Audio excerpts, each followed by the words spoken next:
వక్రతుండ మహాకాయ సూర్యకోటి సమప్రభా నిర్విఘ్నం కురు మే దేవా సర్వకార్యేషు సర్వదా. గురుబ్రహ్మా గురుర్విష్ణు గురుర్దేవో మహేశ్వరః గురుః సాక్షాత్ పరబ్రహ్మ తస్మై శ్రీ గురవే నమః.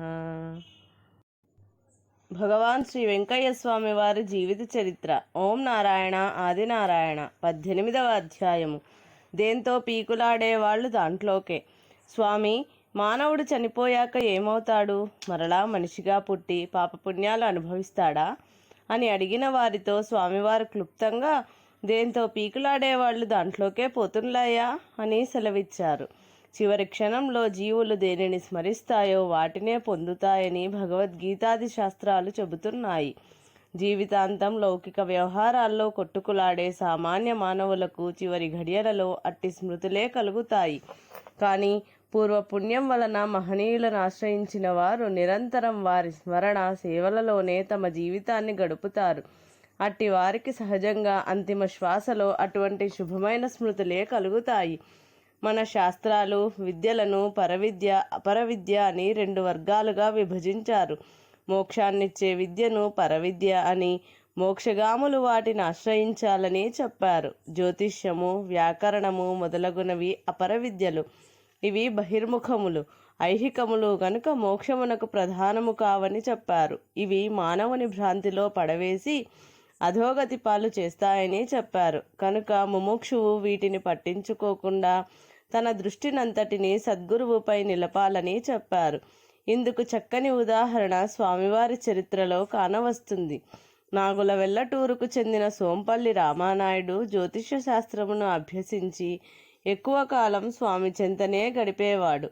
అతడా విద్యలో ప్రావీణ్యం కావాలని స్వామివారిని ఆశ్రయించాడో ఏమో కానీ కొంతకాలానికి ప్రశ్నలు చాలా చక్కగా చెప్పేవాడు. ఒకసారి ఒకరి నెక్లెస్ పోతే ఆయన లెక్క వేసి వారింటి తాటాకు దడిలో దాచారని చెప్పాడు. దడి విప్పితే అందులో నుండి నెక్లెస్ క్రింద పడింది. తప్పిపోయిన బర్రెను గూర్చి ప్రశ్నించిన వారితో, మీ ఊరికి ఉత్తరాన 3 మైళ్ళలో ఉన్న గ్రామానికి ఎల్లుండి సూర్యోదయం అప్పుడు వెడితే దొరుకుతుంది అని చెప్పాడు. సరిగ్గా ఆ సమయానికి ఆ ఊరికి వెతకటానికి వెళ్ళిన మనిషికి ఎదురుగా ఒక ఇంట్లోంచి ఆ గేదె బయటికి వచ్చింది. ఒకసారి స్వామివారు పర్యటనకు వేరొక ఊరికి బయలుదేరుతుండగా రామానాయుడు, స్వామి, నా ఒంట్లో బాగాలేదు, నేనిక్కడే ఉంటాను అన్నాడు. స్వామివారు అంగీకరించి వెళ్ళిపోయారు. తరువాత 2వ రోజున రామానాయుడు ఆశ్రమంలో మరణించాడు. ఆ వార్త స్వామివారికి తెలిపితే అతడి దేహాన్ని ఆశ్రమంలో ఒక ప్రక్కన సమాధి చేయమని స్వామివారు కబురు చేశారు. భక్తులు అలానే చేశారు. ఆ సమాధి ప్రక్కనే స్వామివారి భక్తుడైన పోలిరెడ్డి సమాధి కూడా ఉన్నది. పోలిరెడ్డి ఎప్పుడూ స్వామివారిని అనుసరించి సేవిస్తుండేవాడు. స్వామివారు ఎక్కడ విడిది చేసినా అతడు వెంటనే ఆ ప్రాంతంలో వెదికి ఆకుకూర సేకరించి వండి స్వామివారికి పెట్టేవాడు. కారణం, స్వామివారు ఆకుకూరని ఎక్కువ ప్రీతిగా తినేవారు. అంతకు మించి అతడు స్వామివారి నుండి కోరింది కానీ పొందింది కానీ ఏమీ కనిపించదు.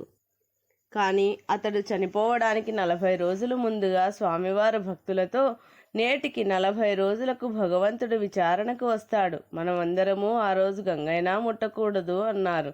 వారి భావమేమో ఎవరికీ అర్థం కాలేదు.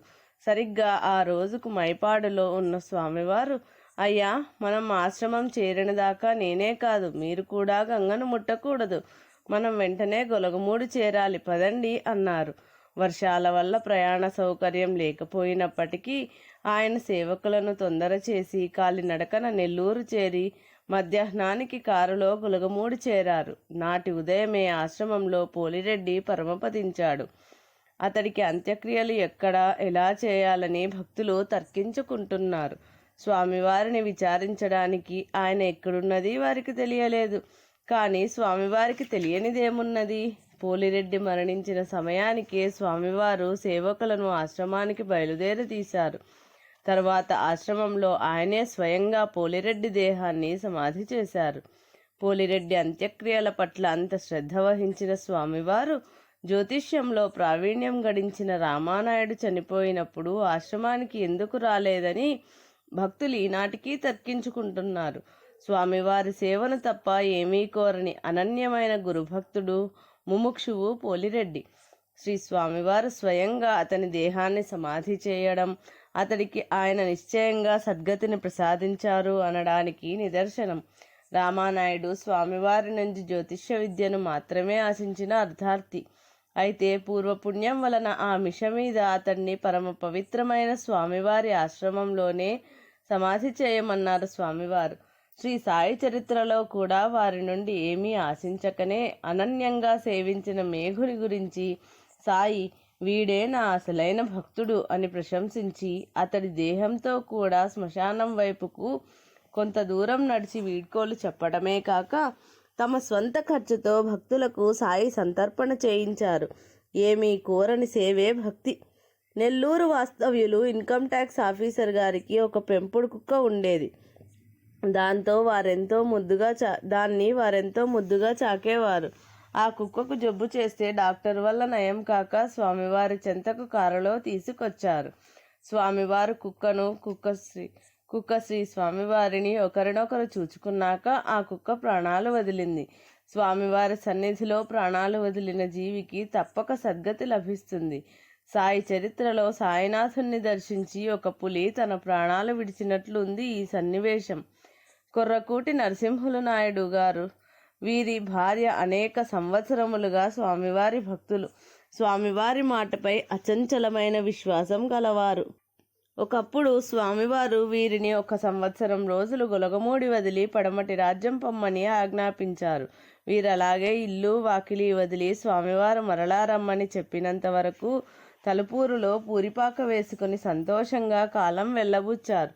1983లో నాయుడు గారి భార్యకు క్యాన్సర్ వ్యాధి వచ్చింది. డాక్టర్లకు చూపిస్తే వారు ఆశ వదిలివేశారు. స్వామివారిని శరణుజొచ్చి విభూతి వాడుతున్నారు. స్వామివారి భక్తులు బుజ్జన్న గారు స్వామివారి సమాధికి దారం తాకించి ఇస్తే ఆ దారం కట్టి సామ్రాణి పొగ వేయించి స్వామి విభూతి నీటిలో కలిపి ఇప్పిస్తూ స్వామివారిని ప్రార్థించారు. ఆనాటి రాత్రి బుజ్జయ్య గారి స్వప్నంలో ఆమెను బ్రహ్మాండమైన పాడెపై పెట్టి అలంకరించినట్లు, పెద్ద పూలమాల వేసినట్లు, ఆమె ముఖం బెజవాడ కనకదుర్గమ్మ ముఖం వలె వెలుగుతున్నట్లు కనిపించింది. తెల్లవారి ఆమె మరణించింది. స్వామివారు ఆమెను రక్షించలేదని బుజ్జన్న మొదలైన భక్తులు అనుకుంటారని, ఆమెకు ఆయువు తీరిందని, ఏమీ చేయుటకు వీలు లేదని వీరికి ఆ స్వప్నం ద్వారా తెలిపారు. ఆమెకు మృత్యుకళ లేకుండా దైవకళతో ఉన్నట్లు స్వప్నంలో చూపడం బట్టి ఆమెకు స్వామివారు ఉత్తమ గతి కలిగించారని తెలుస్తుంది. కల్లూరుపల్లి వాస్తవ్యులు పాబోలు సుబ్బమ్మ చాలా దయగల వ్యక్తి. సర్వజీవులను పరమాత్మ రూపాలుగా చూచుకునే స్వభావం కలది. గ్రామస్తులు ఒక దొంగను పట్టుకుని ఆమె ఇంటి ముందు బండికి కట్టివేశారు. ఆమె రహస్యంగా ఈ దొంగకు పెరుగన్నం పెట్టి కట్లు విప్పి తరిమేసిన దయామయి. వృద్ధాప్యంలో కలిచేడులో మంచాన ఉండి నిరంతరం రాత్రింబవళ్ళు షిరిడీ సాయి నామస్మరణ చేసింది ఆమె. వీరి మనవడు పి సుబ్బరామయ్య ఒకనాడు స్వామివారిని సిద్ధలయ్య కొండ దగ్గర దర్శించాడు. అప్పటికి 2 రోజుల నుండి మౌనంలోనున్న స్వామివారు వెంటనే లేచి వీరికొక చీటి రాసి అభయముద్ర ఆశీర్వాదము వేసి ఇచ్చారు. జావ త్రాగమన్నా త్రాగకుండా మరలా మౌనం వహించారు. మరుక్షణంలో వెంటనే సుబ్బరామయ్య కోసం మనిషి వచ్చాడు. ఇది తెలిసే స్వామి మౌనం చాలించి ఆమెకు సద్గతి కొరకు తమ ఆశీస్సులు రాయించి ఇచ్చారు. ఇంటికి వెళ్ళి అంతవరకు ఏమి నోటిలో పోయబోయినా వద్దనే ఆమె బాబా విభూతి స్వామివారి తీర్థము నోటిలో పోస్తామంటే నోరు తెరిచింది. అవి స్వీకరించాకనే ప్రాణం వదిలింది.